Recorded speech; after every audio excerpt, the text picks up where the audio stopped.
Assalamu alaikum, Жамат. Өскөн 83 каналын катталуучулары, бизди каналдан поддержка кылып, жардам кылып тургандар, бизди каналга катталбагандар катталып тургула.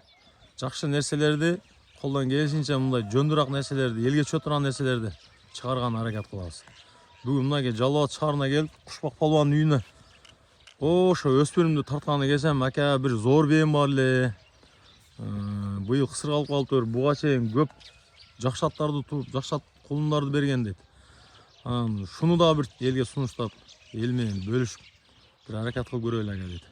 Ошого азырында толук маалыматын Кушбак полбандын өзү менен сурап жооп колтуруп, силерге тактап толук маалыматын алып берген аракет кылайын, а?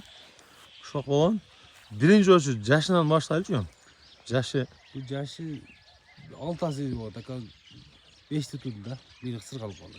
Ошо быйыл 6 тумага экен ошондо, а? 5 та кулун бериптир. 5 кулун. Кулундардын жакшы кулундары дейсиң, жакшы аттын балдары дейсиң, кайсы аттардан алгансың кулундарды? Кулунду жакшы туйт экен негизи. Кулунду былтыркы азыр кунам болуп калды мурунку жылкысы. Былтыр 500 миңге бербедик эле ака. Шунун кунан баласынбы? Шунун баласы. Былтыркысы ургач эле.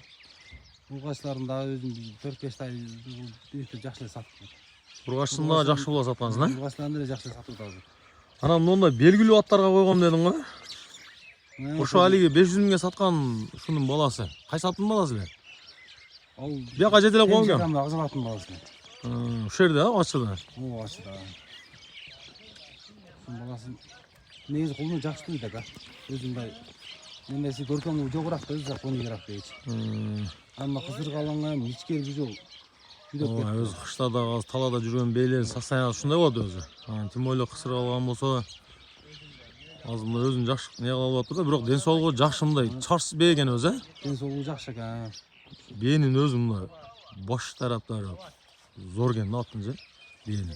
Мыяктары согайлыгы путугол зор экен. Эгерде бу июнь-июлга барып семирген маалында болмосо чоң бээ экен бучу. Бээни чоңдугу жакшы эле болсун, арканга жүдө кызыкча экен. Ооба, кээ бирки бээ мындай болгону менен кулунду мощно туйт, а? Менде дагы 20 чакты бээ бар. Арасында битте бээм туйт, а?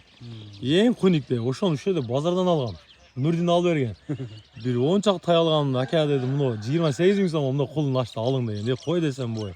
Ошолчу кайсы атты койсоң ушундай туйт. Бирок мындан да куник ал. Мынго согай чоңураак узун бээ экен мынчу. Мына деле ушундай биздин бээлердин арасында эми көркөм жокшу да. Бирок жакшы, кулуну зор берет, а? Кулундар эми азыр. Акчасын кандай кылып коебуз? Акчасын 200 деп койду. 200 миң сом соодалашуу жолу бар. Азыр мен да жакшы баштарын, путу колун тартып көрсөтүп берейин сизге. Мынакей. Быйыл 6-асы экен, быйыл 6-ын туш керек экен да, быйыл тубай калды мынакей. Аттын өз, бээнин өз башы бөлө экен да. Мындай туй турган бээнин өзү башы жин болот го. Эми бээм да ушундай. Путу колу узун экен. Только сал арыгыраак экен да быйыл.